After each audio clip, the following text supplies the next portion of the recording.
Hello Quail Creek members, Mike Durow back to the Pride program this year. I've got, well, there's two golf pros here and a wonderful superintendent, and we're going to go into detail on the Pride points this year. I know you know them, but watch this. John? Again, I'm John Ballier, and the first point we're going to talk about is finding and fixing our ball marks on the greens. It's extremely important for all of us to have that smooth putting surface. We're going to cover the best ways to create that for everyone. Okay, my name is Kevin Leo, Director of Golf Courses and Grounds, and I'm going to show you how to fix and repair a divot in a fairway or tee with this handy dandy little tool. Michael? The scooper. I'm going to cover bunkers, raking them properly and leaving the golf course in better shape than you found it, especially the bunker, rake it like a tour player, and how to drive your golf cart smart. Smart cart driving, 4 tires on. So let's get started. Watch this video, share it with friends. Let's make this a beautiful golf course. Okay, Kevin, I have this shot into the green. It's got to be a good one. Woo! Awesome. Good shot, Mike. I'll take care of that divot. Whoa, that was a good sized divot. And I will make sure that I do it correctly. I'm not going to just drop it down like that. I'm not going to put just a little bit in there. I'm going to put the right amount in there to make sure that the turf responds well and grows back in nicely. That's how you fix a divot. Good job, Michael. Fill and level. A lot of people just sprinkle it in there. Check out these divots here. I think the camera can catch them. These are old divots, but I bet Kevin can still get a scoop into them before they're level. All right, look at this one. What's happened probably just yesterday. This was a little older. It has a little bit of material in here. It's trying to grow in, but it still has a depression. So you got to make sure you bring it up to the right level so that it fills in correctly and makes it nice and smooth. You don't want your golf ball resting in one of these divots and have to try to hit that. So I'm going to fix these 3 the way they should be. Now they all match the one we just took. Everybody should feel pretty good about themselves when they do that. That'll probably grow back two weeks faster than if he didn't do that. So that's the reason we want beautiful turf. And this is beautiful turf out here. Way to go.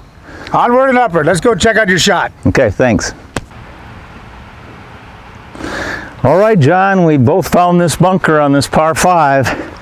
Who's who in this scenario here? This one's me, Titleist 4. In there? Yep, so I'm going to go first here. Okay. I know I can get this out. Ah, yes. Where's the rake? Oh, it's right over it's there. Over there. Okay, got it.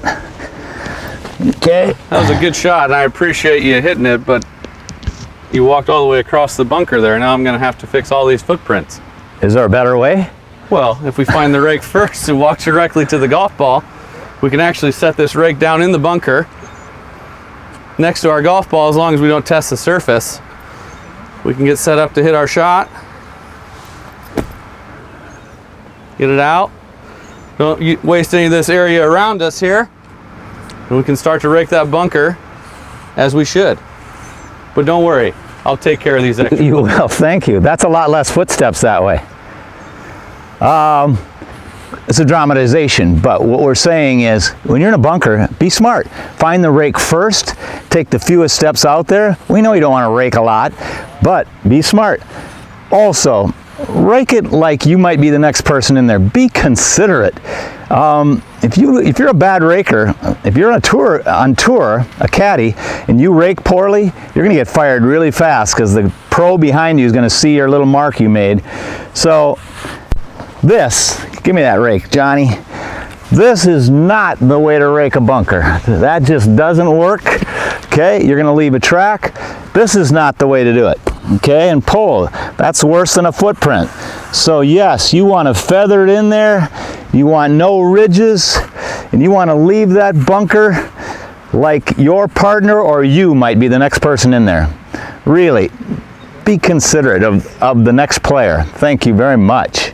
Okay, this pride point is find and fix your ball mark. Find and fix. John, nice towering wedge you hit in there. Thanks. There's his ball, there's his ball mark. He stopped it on a dime, made a huge hole though. Made a large hole, came in with a wedge here. But, you know, last thing we want to do is leave that crater sitting in the green. We all want to be able to putt over a smooth surface. So, you know, take a tee out of your pocket. If you have a divot tool, you know, oftentimes I'm out on a lesson, I don't have either one. So what's the best thing to do? I'll take one of my keys off my key ring. It doesn't really matter what we use as long as we fix this. Okay, so to fix this, I'm going to go ahead and use a divot repair tool here. We want to work from the outside in. Okay, so we're going to work our way around that entire divot, working outside in. Okay, and if we have a little bit of depth in there from hitting a towering wedge, it may take just a little bit more time, but if we can work away, that's good, edge to edge. It's like he did plastic surgery. He worked it in till it's not even there anymore. You can make it look great. And then oftentimes we'll see another ball mark on the green here. Kevin, you landed here, buddy. There's no way I landed all the way up there. My ball is way over here. I shouldn't be. That's your ball mark. Oh my goodness. Here. I'm sorry. Oh, wait. But what, Kevin, I know you want people to fix ball marks, but what about the guy who's got a replaced hip and bad knees? Is it okay to use your putter head? Well, I have seen a lot of folks here at Quail Creek. They have some problems with their knees, and sometimes they can't find the ball mark. And somebody will come up, a playing partner will come up, and they'll see it, and this can get it done quick. Don't go ahead and use the putter head to kind of get it to smooth out a little bit. It's not a very good way, but it does work. It does work that way. I'm okay with it as long as we do something to make sure that we're making an attempt at fixing the ball mark. Let's make Not all the time. Make it clear. It's better to use the ball mark repair tool. Better, much better.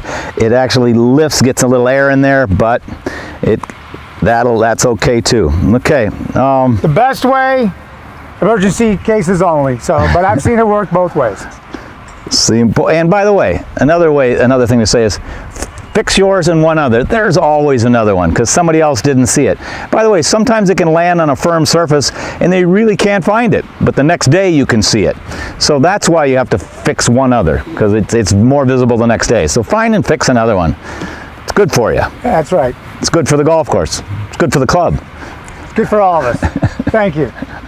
All right. Smart cart driving. The one we keep constantly going over is keep 4 tires on the cart path around tees and greens. Why? Well, it's kind of human nature. Here's my friends. They pull up and they pull off. And they pull off just these couple of tires and you just see it dies. And our golf course looks so great, but this dead dirt spot, it's going to die if, 50 carts a day pull over here. It's just going to compact and die, get weeds. So, how do you avoid this? Keep 4 tires on the cart path. Okay, real easy. And the other thing with smart cart driving is 90-degree rule.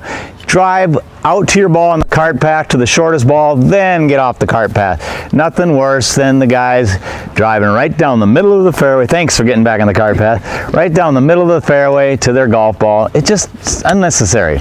So whenever you are driving in pine straw natural area or cart path, you are saving our turf. And thank you, especially during the cold months. It's a beautiful day today, but January could get in the 40s and grass doesn't grow, and that's why we don't want compaction then. But again, thanks. Smart cart driving. All right, thank you, members. The Pride Points, you know them. I know you know them, so let's follow them. They're easy. It's not rocket science, but it's for the good of your course. Leave the course better than you found it. Thank you. Yes, this is your investment. You come down here to retire. Let's enjoy it. Let's have a good time. Let's take care of everything and help each other out. John? Every time we step on the first tee, we expect great playing conditions, especially with a maintenance department like we have. The only detriment to that is ourselves. So take pride in what you do. Leave the golf course, as Mike said, better than when you entered it for the day, and we'll all have better rounds of golf. To better putting. Thank you.